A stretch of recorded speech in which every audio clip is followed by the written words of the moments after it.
guys everyone यति बेला चाहिँ हाम्रो दाहरू एकदम रमाइलो इन्टरटेनमेन्ट लिएर जानुभएको छ है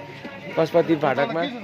रमाइलो लाग्यो दादा भोलि पनि आउनुपर्छ ल दादा कति रमाइलो लाग्थ्यो क्या तपाईँहरूको त्यो गीतहरू सुनेर भोलि चाहिँ 26 है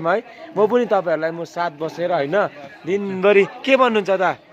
आजको भ्लग चाहिँ दाहरूले गीत गाएको थियो यहाँनिर एकदम गाइड छ हो आम्मामा यति मजा आयो आज त म पेसेन्जर बोक्नु पनि मन लागेन यो गीत सुनेरै बसेँ 2-4 घन्टा हो पेसेन्जर पनि छोडिदिएँ हो तपाईँहरूको प्रोग्राम देखेर मजा लाग्दैन नि त हेर्नुहोस् है गाइड यस्तो हो दाहरू गीत गाउनु भएको छ चौरस्ता है दादा तपाईँहरू ल भेट्दै गरौँ भोलि पनि आउनु ल दादा मैले नम्बर खिचेर अगाडि भोलि फोन गर्छु बेलुका फोन गर्छु कि भोलि तर 26 बस्नुपर्छ हामी त्यहाँ प्रोग्राम देखाइदिउँ है दादा हेभी देखाइदिनुपर्छ नि अब भोलि त अब हाम्रो भएको कला संस्कृति है रमाइलो पनि हुन्छ तपाईँहरूलाई के मैले त्यहाँ लगेर यसो आउनुहोस् यसो हेर्नुहोस् प्रोग्राम गीतहरू भन्दाखेरि केही हुँदैन भन्नु त अरे तपाईँहरूको म पनि गाडी खेल्छु भोलि एक दिन म जाँदिनँ गाई पनि एकदम हामी चाहिँ चिनजान छ यसो है त अनि भोलि चाहिँ रमाइलो गर्नुपर्छ 26 आउने दादा ल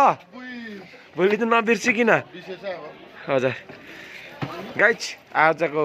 भ्लग चाहिँ दाहरू चाहिँ गीत गाउनु आउनुभएको थियो कति दामी म त अब गाडी नखेपिकन यो प्रोग्राम हेरेँ हो गाइज अन्त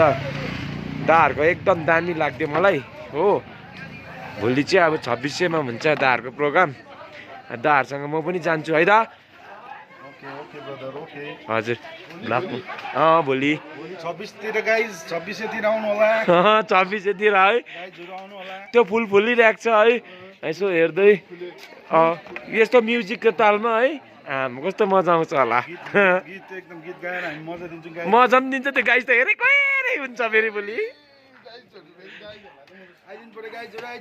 हेर्नु चाहिँ हेर्नु इन्टरटेनमेन्ट दिन्छ दाहरूले चाहिँ फेरि है ब्लग्स मेरो उयो छ त पूजन खड्का ब्लग्स हो कि तब भोलि चाहिँ 26 इन्टरटेनमेन्ट दिनु दादा है मजाले है मजा होस् न त्यो हेर्ने मान्छेलाई चाहिँ है त भुइ गोर्खे सङ्ग है हाम्रो दाहरूको ल गाइस आजलाई यति नै थ्याङ्क यू सो मच